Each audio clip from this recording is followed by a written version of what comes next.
आज हम लोग उल्लासनगर महानगर पालिका में गए थे। वहाँ पे निवेदन दे के आए हैं कि महानगर पालिका में जो वाहन भत्ता दिया जा रहा है वो सबसे पहले बंद कीजिए, उसके ऊपर बंदी लाइए।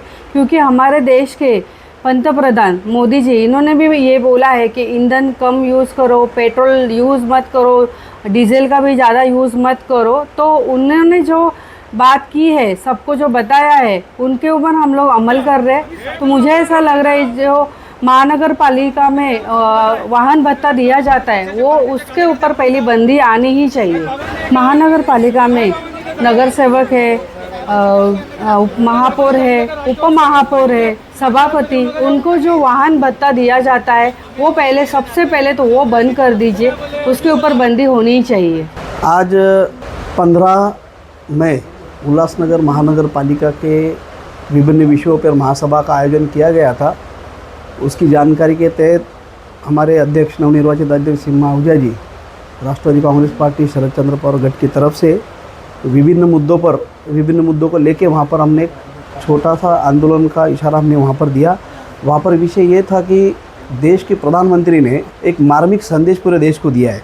उन्होंने कहा कि ईंधन, डीजल, पेट्रोल, तेल का वापर कम कीजिए, यूज़ कम कीजिए, सोना खरीदी ना करिए।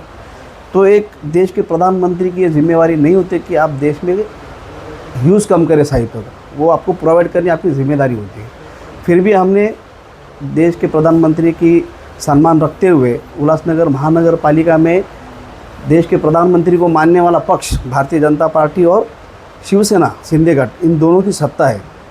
तो हमने ये पहल की है हमारे आहूजा मैडम के माध्यम से, हम सभी कार्यकर्ताओं के माध्यम से कि बाबा अगर आपको ईंधन तेल बचाना है इस शहर का, इस देश का, राज्य का, तो सबसे पहले अपनी महानगर पालिकाओं में जो बेफजूल का खर्चा, जिसे वाहन भत्ता बोला जाता है, जो प्रति माह महापौर उप महापौर को 35-35 हज़ार और नगर सेवकों को प्रति माह 25 हज़ार जो सभापति बनते हैं। तो ऐसे उल्लासनगर महानगर पालिका में 12 सभापति, 2 महापौर उप महापौर है। इनका सालाना खर्चा 5 से 60 लाख रुपया जाता है और 5 साल का 1 करोड़ के 2 करोड़ के आसपास हमारे खर्चा जाता है। अगर ईंधन बचाना है तो पहले हम पर इस पर पहल करनी होगी। तो हमारे अध्यक्ष मैडम ने बोला कि पहले ये वाहन भत्ता बंद करो। तो वो लिखित स्वरूप में हमने वो आयुक्त, उप महापौर, महापौर, इनको हमने लिखित एक निवेदन दिया है कि बाबा ये पहला जो फिजूल का खर्चा है पहला ये बंद करो। उसके पश्चात शहर में रास्ते नहीं हैं, शहर गड्ढे में कि गड्ढे में शहर ये पता नहीं है, उसके बावजूद शहर में स्वीपिंग मशीन चलाई जा रही है। तो ये जो स्वीपिंग मशीन है उसमें भी डीजल पेट्रोल इंजन जलाया जा रहा है। तो उसका 5 करोड़ का टेंडर ये हमने दे के रखा है। तो अगर ये जो युद्ध की परिस्थिति है, जो बोला है कि भाई कुछ देशों में युद्ध चाले, उसकी वजह से हमारे यहाँ पे पेट्रोल डीजल की आवक कम हो रही है, इसलिए महंगाई बढ़ रही है, तो ये कोई जवाब सही नहीं होता है। ठीक है, जो नहीं कर रहे तो हम उनका समझ रहे कि जो जिस शहर में रास्ता नहीं है उस शहर में 5 करोड़ की स्विंग मशीन क्यों चलाई जा रही है, तो वो भी ईंधन बचेगा, वो 5 करोड़ सालाना बचेंगे। उसके पश्चात महानगर पालिका अधिकारियों को कुल मिला के एक प्राइवेट ठेकेदार से 45 गाड़ियाँ हमने हायर की है, जिसका भी हम लगभग 2 करोड़ रुपये हम उसको पे कर रहे हैं। अगर गवर्नमेंट खुद, राज्य के मुख्यमंत्री, उप मुख्यमंत्री ये गाड़ियाँ शेयर करके आ रहे कि बाबा कम ईंधन जाए, तो 5 सीटर 7 सीटर गाड़ियाँ है, तो उसमें 4-4 मंत्री एक साथ बैठ के आ रहे, फडणवीस साहब बुलेट पे आ रहे, एकनाथ शिंदे साहब इलेक्ट्रिक पे आ रहे। तो उनका आदर्श इस उल्लासनगर महानगर पालिका के बैठे हुए नगर सेवकों ने लेना चाहिए कि हमारे देश का प्रधानमंत्री क्या बोल रहे हैं, हमारे मुख्यमंत्री क्या कर रहे हैं। वो खुद बाइक पे घूम रहे, तो हम इतनी बड़ी बड़ी गाड़ियाँ क्यों लें। आज आप देखें कि उल्लासनगर शहर के जो चुन के नए नगर सेवक आए कि उन्होंने सब ने महंगी महंगी गाड़ियाँ खरीदी है। पता नहीं कौन सी लॉटरी लगी है और आगे क्या लगने वाली वो हमें पता नहीं। शायद हमारे जो अध्यक्ष ने कहा कि शायद ये 25 हज़ार के दम पे जो महीना इनको मिलने वाला, शायद उसके दम पे शायद इन्होंने गाड़ियाँ ली होगी।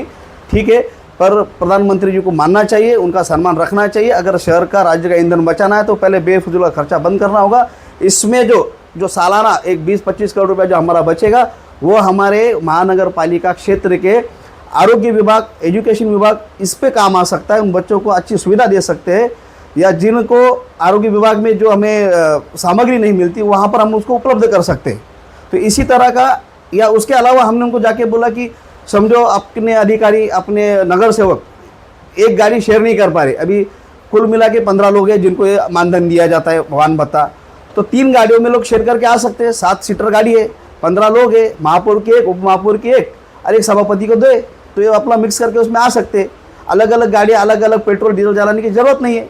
तो अगर प्रधानमंत्री को मानने वाला ये वर्ग है, उनका आदर्श मानता है, तो उनकी बातों को हमको मानना होगा। और ये जो सलाह मशवरा हमको प्रधानमंत्री जी ने दिया है डीजल पेट्रोल बचाने का, करना होगा।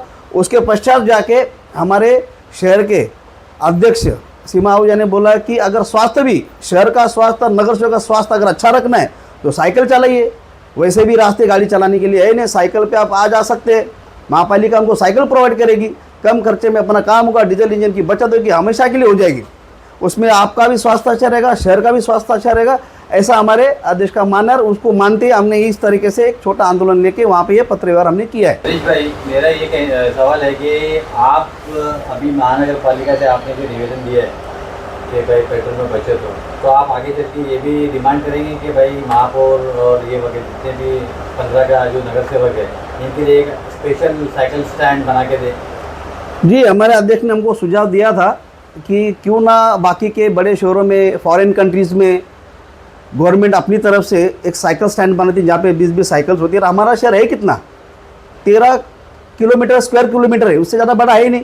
इस कोने से उस कोने तक जाने के लिए 45 मिनट लगते हैं अगर पैदल जाएंगे तो, और साइकिल यूज़ करें तो 15 मिनट में पहुँचते। तो इतना खर्चा हम क्यों करें, इतना वाहन डीजल जलाने के। देश के प्रधानमंत्री ने अगर हमको बोला है और हमारे अध्यक्ष की अगर ये सोच है कि एक साइकिल स्टैंड बननी चाहिए शहर में, तो बनानी चाहिए, क्या फ़र्क पड़ेगा इसमें।